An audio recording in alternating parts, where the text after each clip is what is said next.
Hello welcome student. तो आज का जो टॉपिक्स है हमारा वो है EAN कॉन्सेप्ट, EAN रूल। बहुत ही इंपॉर्टेंट कॉन्सेप्ट है।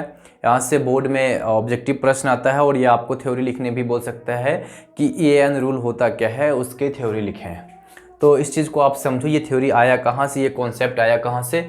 सबसे पहले मैं आपको थोड़ा सा हिंट करता हूँ कि देखो, वर्नर थ्योरी आपको पहले पता होना चाहिए, उसके बाद आप आगे समझ पाओगे। तो इसका अलग से लेक्चर आएगा वर्नर थ्योरी, और बेसिक आपको मैं बता भी रखा हूँ, जिसके अनुसार दो वैलेंसी होती है। नेक्स्ट हम लोग आते हैं, वर्नर थ्योरी अलग से होगा, आप लोग इसका ध्यान रखें। अभी हम लोग EAN कॉन्सेप्ट को कंप्लीट करेंगे, और उसके बाद जो इसके बाद आया था वो 1923 ईस्वी 1923 के अंदर दो साइंटिस्ट, वो थे सिडविक एंड लाउरी। इन्होंने मॉडर्न थ्योरी दिया। इन्होंने क्या दिया? मॉडर्न थ्योरी दिया। जो आप इससे पहले देखो वर्नर थ्योरी पढ़ा, तो इन्होंने मॉडर्न थ्योरी दिया, आधुनिक सिद्धांत, मॉडर्न थ्योरी दिया। और इनके अनुसार, इस मॉडर्न थ्योरी के अनुसार क्या है कि जो सेंट्रल मेटल है कॉम्प्लेक्स के अंदर, उसके पास दो वैलेंसी होती है। एक वैलेंसी ये होती है जिसको आप प्राइमरी बोलते हो, और सेकेंडरी दूसरी। प्राइमरी वैलेंसी वो वैलेंसी होती है कि जो सेंट्रल मेटम जितना इलेक्ट्रॉन को लूज करेगा, और लूज करने के बाद जो उस पर आवेश आएगा, जो चार्ज आएगा, वही उस क्या होगी? Primary valency. तो ये जो है, यह मेटल से जब इलेक्ट्रॉन को निकाला जाता है, या जब मेटल इलेक्ट्रॉन लूज करता है, तो इस पे जितना आवेश आता है, फॉर एग्जांपल यहाँ से अगर एक इलेक्ट्रॉन लूज हो रहा है तो यहाँ पे प्लस आता है, तो यही इसकी क्या हो गई? Oxidation state. और सेकेंडरी वैलेंसी के बारे में ये बोला गया कि जो भी सेंट्रल मेटल की कोऑर्डिनेशन नंबर होगी, वही उसकी जो होगी सेकेंडरी वैलेंसी होगी। ये दो कॉन्सेप्ट जो है मॉडर्न थ्योरी के अनुसार दिया गया, और इसको देने वाला जो साइंटिस्ट था, ये आपसे ऑब्जेक्टिव में पूछा जाएगा, सिडविक एंड लाउरी। इसी कॉन्सेप्ट को आगे एक्सटेंड किया गया, और इस साइंटिस्ट के द्वारा, इनके द्वारा एक नई बात बताई गई। वो बात ये थी कि वही कॉम्प्लेक्स स्टेबल होते हैं। सुनो, अच्छे से सुनो आप लोग। वही कॉम्प्लेक्स स्टेबल होते हैं जो EAN रूल को मानता है। EAN का मतलब effective atomic number, effective atomic number. इनके अनुसार सिर्फ वही कॉम्प्लेक्स स्टेबल होते हैं जो EAN रूल को मानते हैं। किसको मानते हैं? EAN रूल को। अब EAN रूल क्या है ये देखो। EAN रूल के अनुसार कि कॉम्प्लेक्स के अंदर जो सेंट्रल मेटल होगा, उसका टोटल इलेक्ट्रॉन काउंट, ध्यान दें आप, इसका जो होगा टोटल इलेक्ट्रॉन काउंट, बहुत इंपॉर्टेंट है भाई, समझो इसको। टोटल इलेक्ट्रॉन काउंट वो या तो इनर्ट गैस के एटॉमिक नंबर के बराबर हो, इनर्ट गैस के एटॉमिक नंबर के इक्वल हो। इक्वल टू किसके हो जाए? इनर्ट गैस की एटॉमिक नंबर के बराबर, या फिर उसके नियरर हो। लेकिन सिडविक के अनुसार जिसका total electron count inert gas के बराबर है, सिर्फ वही अस्थाई है। सिर्फ क्या है? वही अस्थाई है, स्टेबल है, और बाकी जो नहीं है वो अस्थाई है। बड़ा ही गजब कॉन्सेप्ट। देखो भाई, वही स्टेबल होगा जिसका इनर्ट गैस के बराबर टोटल इलेक्ट्रॉन काउंट होगा। अब देखो, इनर्ट गैस आपको पता है, helium, neon, argon, krypton, xenon और रेडॉन। एक बार इसकी मैं एटॉमिक नंबर लिख देता हूँ। देखो, हीलियम का 2 होता है, और बाकी सब आप मैजिक नंबर कॉन्सेप्ट से लिख सकते हो। 2, इसमें 8 जोड़ा 10, ये जोड़ा 18, और इसमें 18 जोड़ा, ये हो गया 36, ये हो गया 54, और ये हो गया 86। ये आप क्या कर सकते हो, मैजिक नंबर से लिख सकते हो। कहने का मतलब जब आप EAN वैल्यू निकालोगे, अगर वो 18 के बराबर आ जाए, 36 के बराबर आ जाए, 54 के बराबर आ जाए और 86 के बराबर आ जाए, तब वो क्या है, EAN रूल को भी मान रहा है, सिडविक को भी मान रहा है, मॉडर्न थ्योरी को भी मान रहा है, और वो स्टेबल है। बहुत मतलब उसमें सेट में से मिल जाए तो स्टेबल है और नहीं मिले तो अनस्टेबल है, वो ये बोले। लेकिन ये बातें सही नहीं है। आपके पास बहुत सारा ऐसा कंपाउंड है, बहुत सारा ऐसा कंपाउंड है, बहुत सारा कंपाउंड है भाई, समझो, जो उसको नहीं मान रहा है और फिर भी स्टेबल है। तो प्रश्न कैसे बनता है? प्रश्न ये बनेगा कि ये आपको दिया रहेगा कंपाउंड, यौगिक दिया रहेगा, और उसमें पूछा जाएगा कि इनमें से कौन सा ऐसा है जो EAN रूल को मानता है और कौन सा ऐसा है जो EAN रूल को नहीं मानता है। पहला प्रश्न ये होगा। दूसरा, आपको EAN रूल क्या होता है तो आप बोलना कि इसका मतलब होता है इफेक्टिव एटॉमिक नंबर, और ये जो है यह मॉडर्न थ्योरी का ही नेक्स्ट पॉइंट है। मॉडर्न थ्योरी के आगे का बातें हैं, मॉडर्न थ्योरी का ही ये कॉन्सेप्ट है जिसको सिडविक और लाउरी ने दिया था 1923 के अंदर। और इनके अनुसार ये बताया गया कि जो भी सेंट्रल मेटल है इसके कॉम्प्लेक्स के अंदर, उसका टोटल इलेक्ट्रॉन जो होगा वो इलेक्ट्रॉन अपने पास वाले एटॉमिक नंबर इनर्ट गैस कुछ होगा उसके बराबर होगा, या फिर बिल्कुल उसके पास में होगा। कहने का मतलब वो 36 हुआ तो बहुत अच्छा, नहीं तो 35 हो। और वही स्टेबल होते हैं सिर्फ जिसका total electron count inert gas के इक्वल हो जाए। बस ये था EAN रूल। अब मैं आपको कुछ प्रश्न करता हूं, उसके बाद मैं आपको बताता हूं कैसे आप कैलकुलेट करोगे इसकी, कैसे आप कैलकुलेट करोगे EAN value, total electron count. तो आप प्रश्न लिखो, प्रथम प्रश्न लिख रहा हूं मैं, देखो प्रश्न यह है पहला, K4Fe(CN6). अब इसमें टोटल इलेक्ट्रॉन काउंट करना है। सबसे पहले क्या करो, आप जो सेंट्रल मेटल है उसकी ऑक्सीडेशन स्टेट निकाल लो। तो यहाँ से ऑक्सीडेशन स्टेट K4 का है तो ये हो गया +4, यहाँ पे x ले लो और -6 = 0, तो यहाँ से x = क्या आ जाएगा, +2। अब देखो इस ऑक्सीडेशन स्टेट निकालने के बाद आपको क्या करना है, total electron count, total electron count. Iron का एटॉमिक नंबर, स्कैंडियम से आपको याद होना चाहिए 30 तक, scandium, titanium, vanadium, chromium, manganese, ferrous, cobalt, nickel, copper, zinc. तो आयरन का होता है 26, तो यहाँ से लिखा आयरन का एटॉमिक नंबर 26। उसके बाद इसकी जो ऑक्सीडेशन स्टेट आया है मतलब +2, उसको माइनस करो।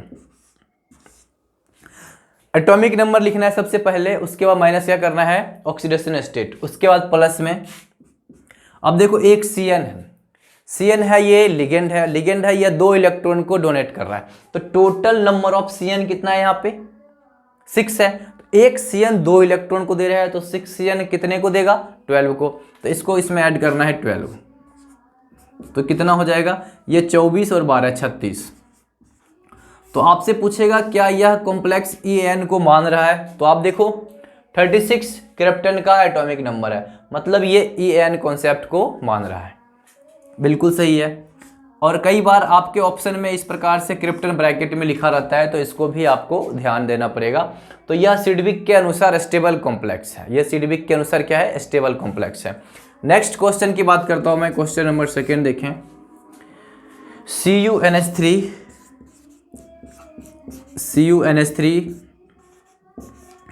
4 और SO4, कुछ नहीं, आप पहले ऑक्सीडेशन स्टेट निकालो। देखो NH3 न्यूट्रल लिगेंड्स होता है तो उसका वैल्यू हो जाएगा 0, और SO4 का -2, तो यहाँ से ऐसे कर लेता हूँ मैं, x + 0, और यहाँ पे ये हो जाएगा इसका -2 = 0, तो x बराबर आ जाएगा +2, और +2 हुआ। कॉपर का एटॉमिक नंबर कितना होगा, देखो कॉपर जिंक 29, तो यहाँ से हो जाएगा 29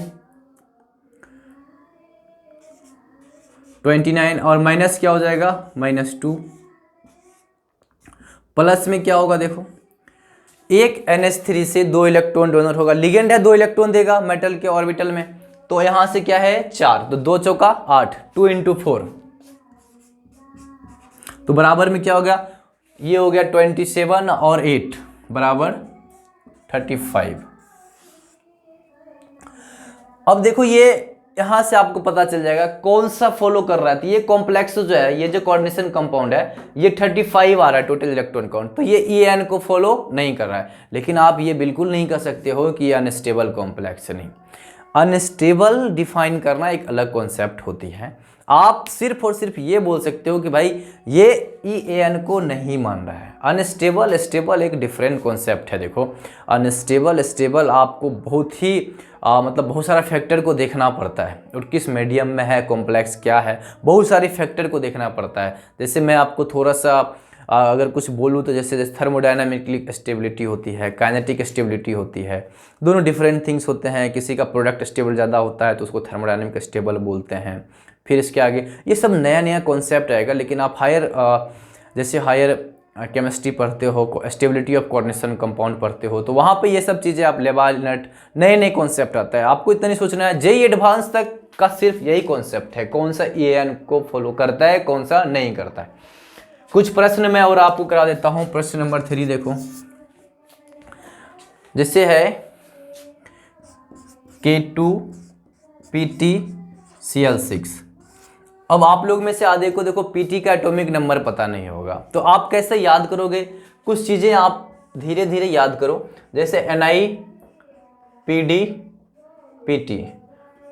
निकल Cu AgAu, ZnCdHg। अब इसका होता है 28 एटॉमिक नंबर। 28 में आप 18 जोड़ोगे, ये हो जाएगा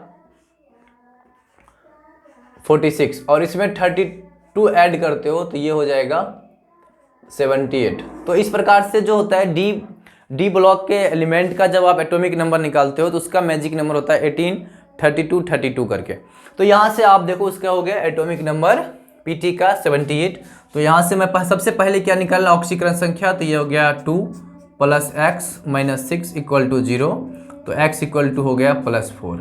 और इसकी जो एटॉमिक नंबर है वो कितना है, 78। तो यहाँ से ले लो आप 78, और इसमें माइनस होगा ये, एक क्लोरीन 2 इलेक्ट्रॉन को देगा, तो 6 क्लोरीन 6 × 2, तो ये हो जाएगा 12। यहाँ से 74 + 12 = 86। तो यह किसके इक्वल हो गया, 86, यानी कि रेडॉन के इक्वल हो गया। तो आपसे पूछेगा क्या यह जो है कॉम्प्लेक्स वो EN कॉन्सेप्ट को मान रहा है, तो बिल्कुल सही है, मान रहा है। एक प्रश्न और मैं आपको करा देता हूं, देखो बहुत ही इंपॉर्टेंट प्रश्न है। K3Cr(C2O4) whole thrice. अब यहाँ पे देखो आपको पता होना चाहिए लिगेंड का थोड़ा बेसिक कॉन्सेप्ट। जैसे C2O4 है तो ये होता है ऑक्जिलेट आयन। C2O4 क्या होता है, ऑक्जिलेट। ऑक्जेलिक एसिड से जब आप 2 हाइड्रोजन को रिमूव करते हो तो वहां से बनता है ऑक्जिलेट आयन, और ऑक्जिलेट आयन पे जो आवेश होता है वो होता है -2। क्या होता है, -2। तो यहां से देखो C, इसका मैं डायग्राम बना देता हूं, आपको यहां समझ में आ जाएगा।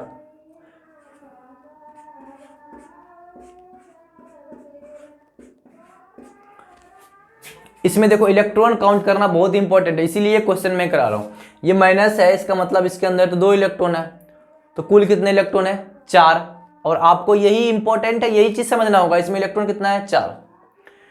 भाई 2 जगह से डोनर है, बाइडेंटेड जिसको बोलते हैं, यहां से डोनर है, लेकिन टोटल इलेक्ट्रॉन काउंट कर रहे हो तो कितना वैल्यू होगा, एक C2O4 टोटल इलेक्ट्रॉन कितना दे रहा है, तो 4। इस पे आवेश कितना है, 2।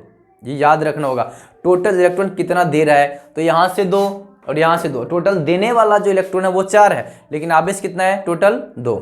तो यहाँ से जब इसकी ऑक्सीडेशन स्टेट निकालोगे तो ये हो गया 3, फिर इसकी क्रोमियम की X, और यहाँ से हो जाएगा 2 आवेश है इसका, तो 2 × 3 यानी -6 = 0। तो यहाँ से X बराबर आ जाएगा, यहाँ से X बराबर आ जाएगा +3। क्या आ जाएगा, +3। अब इसकी EN वैल्यू कैलकुलेट करो। EN वैल्यू देखो, क्रोमियम इसकी एटॉमिक नंबर 24, और माइनस में इसकी ऑक्सीडेशन स्टेट प्लस। अब यहाँ पे डाउट आएगा आपको, बार बार डाउट आएगा, मैं क्या बोल रहा हूँ आपको, देखो अब टोटल इलेक्ट्रॉन काउंट कर रहे हो, आवेश थोड़ी काउंट कर रहे हो, इलेक्ट्रॉन काउंट कर रहे हो, ध्यान दो। इसमें आवेश इलेक्ट्रॉन कितना है, 2 और 2 4, तो 4 ये हुआ, और यहाँ पे 3 है, तो 4 तिया 12, क्योंकि C2O4 का कितना मॉलिक्यूल है, 3 मॉलिक्यूल है, तो यहाँ पे क्या हो जाएगा 4 तिया 12। और जब इसको आप देखते हो तब क्या निकलेगा, 24 में से 3 गया, यहाँ हो गया 22, और 22 और 12 कितना हो गया, क्रोमियम इज 24, तो ये हो गया आपका 21 और 12 33, यह 33 इलेक्ट्रॉन का सेट हो गया। ये कितने का हो गया, 33 का। फिर से देख लो, 4 तिया 12, x 3 plus x minus 6 equal to 0, x equal to +3, सही है। क्रोमियम 24 में 30 गया, 3 गया 21, 21 12 33, ये 33 को फॉलो कर रहा है।